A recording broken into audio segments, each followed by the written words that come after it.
1971 nga Museveni ne banne bali mu kibuga Dar es Salaam basobola okubeera nga batandikawo ekibiina ki The Front for National Salvation. Mu bumpimpifu Lunasa nga kino okukitandikawo baali balemereddwa okukolera awamu n'ekibinja kya Milton Obote. Abamu ku batandika ekibiina kino kwaliko Right Omong'in, Martin Mwesiga, James Wapakabulo ne Museveni mwennyini nga bano baali Dar es Salaam. Abalala kwaliko Mwesigwa Black ssaako ne Valerino Lweheru nga bano baali Nairobi. Right Omong'in yali munnakibiina ki UPC Lukulwe nga gye yava n'asobola okwegatta ku ba Museveni ne banne. Era ng'ono yasobola okuba nga abaaka abamu bajja mu UPC okubeera nga baleeta mu nkambi eno. Weewaawo nga kino kye yakola kyaleetawo embeera ey'okutandika okuyombagana mu nkambi y'Obote eyali okuliraana ekitundu ekya Morogoro mu Northern Tanzania. Kino kyaleetera abakulu mu Tanzania okubeera nga bawula gurupu ya Omong'in ku baali basigadde. Abalala abaali mu kibiina kino ekya The Front for National Salvation wabula nga baali wano mu Uganda kwaliko Yalya Kategaya, Ruhakana Lugunda, Magode Ikuya, Mawumbe Mukwana, Abbas Kibazo, Haruna Kibuye, Haruna Bakali nga kwotadde n'Akena Pio Joko. Bano bateekawo akakiiko akanaakulemberamu enteekateeka z'okulaba nga bateekawo enkolagana n'abaali balina endowooza endala ssaako n'ebibiina eby'enjawulo. Era nga bano mwe muli n'abamu abatambulanga okubeera nga bajja e Uganda okwongera okwogerezeganya n'abaali eno. Mwaka gwe gumu ogwo gwali 1971 Museveni ono yatambula emirundi ejawerera ddala 5 ng'ayingira Uganda. Ng'emirundi gino gyaliwo mwezi ogwokubiri, ogwokuna, mu Juni, Septemba ssaako ne Desemba. Era nga buli mulundi gwe yajjanga ono yamalanga kumpi wiiki nnamba naddala mu kibuga Kampala. Era nga bwe twalabye mu mboozi ewedde ono bwe yajjanga yabeeranga wa Martin Mwesiga mu kitundu eky'Ensambya, oluusi ku katale Naggulwe wa Mwesigwa Black, oluusi ng'abeera wa Abbas Kibazo ekibuli, ewa Yalya Kategaya yali abeera e Mulago weewaawo nga yamala n'asenguka n'adda e Makerere. Ekigendererwanga kyono okubeera nga ajja Uganda kyalinga kyakubeera nga ategeeza bannaabwe enteekateeka ze baatuukangako n'ezo ze baalinga bateekateeka nga kwotadde okubeera ng'afuna abantu ba bulijjo okubeera nga batwala okubatendeka. Oluusi ono yalinga akukusa mmundu kubeera ng'azireeta mu ggwanga lino. Bano nga batandika enteekateeka zaabwe ez'okulwanyisa Idi Amin, amawanga mangi ku lukalu lwa Africa gaali geewaddeyo okubeera nga gabayamba naddala mu nsonga z'ebyokulwanyisa. Wabula akalipa akalimu kwe kubeera nti amawanga mangi gaali gagamba nti okubawa obuyambi balina kubeera wansi w'Obote, kyokka ng'ate baalemererwa okukkaanya. Weewaawo Obote ono bannayuganda bangi baali tebamwagala olw'ebyo bye yali akoze, naye amawanga mangi ku lukalu lwa Africa gaali gamukkiririzaamu okuba nti yali munnabyabufuzi alabika okuba nga yali mubangufu. Ekizibu ekyali wakati w'Obote ne Museveni kwe kubeera nti Obote ye yali ayagala nsonga za kuzinduukiriza buzinduukiriza Idi Amin, nga tayagala kubeera ng'ateeka olutalo mu bantu ba bulijjo, ate nga ye Museveni ayagala kyakubeera nga abantu ba bulijjo beenyigira mu lutalo luno. Emu ku nteekateeka Milton Obote gye yali akkiririzaamu yeeyo gye baakozesa mu 1972 okubeera nga bazinduukiriza Idi Amin, wabula ne zigwa butaka nga temwavaamu kalungi. Enteekateeka za Fronasa nga zigenda mu maaso, mu August wa 1971 Museveni ne banne baasobola okukusa abantu ne babayingiza Uganda ne babateeka mu nsozi za Elgon, wabula nga babateekayo nga tebalina byakulwanyisa. Bano baali basuubira tebagenda kufunayo ebyokulwanyisa oluvannyuma babiwa abaana bano, kyokka olw'enneeyisa y'abaana bano n'okuba nti baali si batendeke kyaleetera amagye ga Idi Amin okubeera nga gabazuulira bwe gatyo ne gabakwata. Olunaku lumu omulenzi gwe bayita Wafula yasobola okubeera ng'ava mu nsozi eyo okugenda mu katale mu kitundu ekya Bumbo, ng'eno gye baamukwatira nga ye yategeeza abasirikale ba Idi Amin nti balina enkambi waggulu mu lusozi. Amagye ga Idi Amin tegaalonzalonza bwe gatyo gaagenda ne gakwata akabondo kano konna, nga mwe mwali ne Right Omong'in nga baabakwata ne babatwala e Makindye mu Kampala. Olw'okuba nti Museveni ne banne baali tebamanyi nti Omong'in ne banne bakwatiddwa, zaaleeta Museveni ne banne okubeera nga bagenda okubeegattako. Ono yali ne Magode Ikuya ssaako n'Abwoli Malibo ne bayita mu kitundu eky'Embaale, wabula bano baasanga omusajja wa Special Branch eyababuuza 4 n'akattaano nga bateebereza okuba nti bamenyi b'amateeka. Bano baamutegeeza nti bayizi era bazze kukola kunoonyereza waggulu eyo mu lusozi. Ono yabakkiririzaamu bye baamugamba nti bagenda kukola kunoonyereza, wabula n'abategeeza nti waliwo abantu be baakwatidde waggulu eyo ennaku ntono nnyo emabega.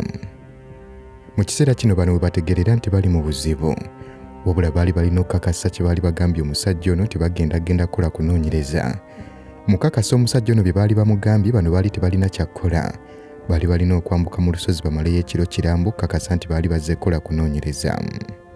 Olunaku olw'enkeera bano baasalawo kubeera nga baddayo okweripootinga eri omusajja ono wa special branch naye nga tebaamusangayo. Bwe batyo bano beeyongerayo paka Nabomali era nga bwe baatuukawo bano beeyawulamu ye Museveni n'agenda e Kampala. Magodi kuyasaako ne Malibo bwe batyo ne beeyongerayo Embaale. Museveni ne banne okubeera nga basalawo kuleeta gurupu ya Mongeni mu ggwanga lino erya Uganda kali kazita akava eri baminisita mu ggwanga erya Tanzania baali bategeezezza Museveni nti ate bayagala kujja kubeera nga asinzira wano bwennyini mu ggwanga erya Uganda akwate gurupu ya gireete. Ekyokuba nti baali tebaagala kunyiiza Batanzania kubeera nga bajjawo omukwano ogwo. Bano baasalawo kubeera nga baleeta gurupu eyo nga tebamaze kugiteekateeka bulungi. Gurupu eno okukwatibwa kyaleetera abakulu bano okubeera nga bafunamukko okutataaganyizibwa nga baafiirwa n'obumu ku buyambi bwe baali bafunye. Mu 1971 Museveni yagezaako okubeera nga agula ebyokulwanyisa okuva mu buli kanyomero. Guno yatuuka n'okutambula n'agenda mu bitundu eby'abakwatamundu mu Eastern Zaire. Ono yatambula n'omusajja gwe baali bayita Richard nga bayita Kigoma ne boolekera e Burundi bwe batyo ne basala Tanganyika paka mu kitundu ekya Fizi ne balinnya olusozi ne batuuka ku nkambi ya General Shabani Maulana. Bano okutuuka Enjala yali ebaluma wabula ng'ebyokulya ebiriyo gaali makovu nga kw'otadde n'ennyama y'enkima. Bano baasooka kubigaana wabula ng'enjala yayongera okubakalakata okukakana nga Museveni alidde ennyama y'enkima. Wabula bano olugendo baatambula lwa bwereere kubanga tebaasobola kufuna byakulwanyisa bye baali bagenze kugula. Bwe batyo ne basalawo okubeera nga badda e Kigoma nga bayita Burundi. Bano eryato mwe baali batambulira katali basuule mu Tanganyika wabula nga baligoba batandika okukoowoola empewo z'oku mazzi okubeera nga zibakuuma. Bano baanoonya ebyokulwanyisa mu buli kasonda wabula nga tebirabika okutuuka Frelimo ssaako ne Tanzania mu 1972 mwezi ogwokuna bwe baasalawo bano okubawa ebyokulwanyisa. Mu kiseera kino bano nabo baali bagezezzaako okubeera nga batendeka abamu ku balwanyi baabwe nga babatendekera mu bitundu Frelimo bye yali maze okubeera ng'ennula era ng'olwo n'abamu ku bantu okuva mu nkambi y'Obote baali batandise okugiddukamu nga bwe bongera okwegatta ku Fronasa. Okumu ku kutendekebwa okutonotono kwe baafuna kwali kwa Ssekinnoomu engeri y'okupangamu emmundu okuba sabbaawa ssaako n'ebirala. Yadde nga Tanzania yali esazeewo okubeera ng'obuyambi bwonna bwe bawa bano bwina kuyita wa musajja mukulu Obote, Pulezidenti Nyerere n'Abafronasa yasalawo okubeera nga bawaako ebimu ku bikozesebwa. Era nga mukadde kano Fronasa ne Obote baali tebannaba kubaako nsonga nkulu zibatuukako kukkaanya. Obumu ku buyambi obwabaweebwa Abafronasa babukozesa okubeera nga batendeka abantu baabwe nga batendekebwa Abafrelimo mu kitundu kya Mozambique era nga bwe baamala okutendekebwa baatandika okubakukusanga mpola bwe babazza mu Uganda okubeera nga bateekawo enkambi. Enkambi zino ez'ekyama zaabeeranga mu bifo ebitali bimu ng'oluusi baterekamu ebyokulwanyisa byabwe. Bano baatandika okuyingiza ebyokulwanyisa mu Uganda mwezi gwali Gwakutaano mu 1972 era ng'ebyokulwanyisa ebimu babitwalanga Kabaale, Atiaka ssaako ne mu Kampala. Mu kitundu eky'e Kabaale ebyokulwanyisa babiteresanga James Kalambuzi ne Joseph Bitwali wabula nga bano basajja ba Idi Amin babatirimbula ng'ensi yonna eraba mu 1973. Ate mu Kampala abaaterekanga ebyokulwanyisa byabwe yalinga Haruna Kibuye olwo mu kitundu ekya Atiaka Akena Pyojo kwe yabiterekanga. Bano era baateekawo n'abantu abalala mu kitundu ekya Tolo, Mbalala, Mbale ssaako ne Jinja. Era nga obubondo buno mwabangamu abantu babiri oluusi omuntu omu. Era nga bano baalinga baakufuna abantu abalala babeegatteko olwo bagaziwe. Bano beekolangamu omulimu ne bafuna omuntu n'agenda mu kitundu n'afunayo omuntu omu gwakolagana naye okusobola okumukuuma. Omuntu ono yabanga azze mu kitundu baamufuniranga ebiwandiiko ebimukwatako ssaako n'ebyo ebiraga nti yazze ekkola. Era ng'ono yafunangayo ekintu kyannyonnyola abakulira ekitundu ekyo lwaki yazze mu kitundu nga bw'aba akwatiddwa abeerako ne waatandikira okwennyonnyolako. Olwo ono ng'atandika okukola emirimu gye egy'obuyeekera mpola omulina okubeera ng'afuna abantu ababeegattako. Era nga mu kitundu ekya Kigezi bano baakolagananga n'abakulu be twalabyeko waggulu okuli Joseph Bitwali ne Joseph Kalambuzi ng'abalala baali mu kitundu ekya Kikagati. era nga bano baagulayo n'ettaka okusobola okubuzaabuza ebigendererwa byabwe. Enkambi y'abano endala yali Mwenge mu kitundu ekya Tooro, ng'eno baakolagananga n'ab'oli Malibo n'abalala okuva e Kabalole. Ate mu Kampala bano baali balinayo Elia Kategaya eyakolagananga n'abantu ba bulijjo abaali wansi wa Haruna Kibuye ssaako ne Zubairi Bakari nga kw'otadde n'Abbas Kibazo. Omugaso omukulu ogw'abano abaali mu Kampala gwali gwakungaanya mawulire agakwata ku bibinja by'abasiraamu abaali bakulemberwa Idi Amin, ate omulimu omulala gwali gwakulaba ng'ebintu ebibeera biweerezeddwa okuva e Tanzania nga bituuka bulungi. Abasiraamu bano be baakolagananga nabo baali ba mugaso nnyo, era ng'ebiseera ebisinga obungi n'abaana batali basiraamu okugezaako okubeera nga bajja mu mbeera mu nnyambala nga n'amannya gaabwe baatuuka okugakyusa. Ye Museveni agamu ku mannya ge yeeyitanga mwalimu erya Kasimu naddala ng'ali Nairobi, ate Abdallah ne Musa yageyitanga ali Dar es Salaam. Kwabo abantu be baali bakolagana nabo, Akena Pyojoko yasooka kubeera nga y'omu ku bali mu kibuga Kampala, kyokka oluvannyuma nga yafuuka kontakiti waabwe mu kitundu eky'eggulu.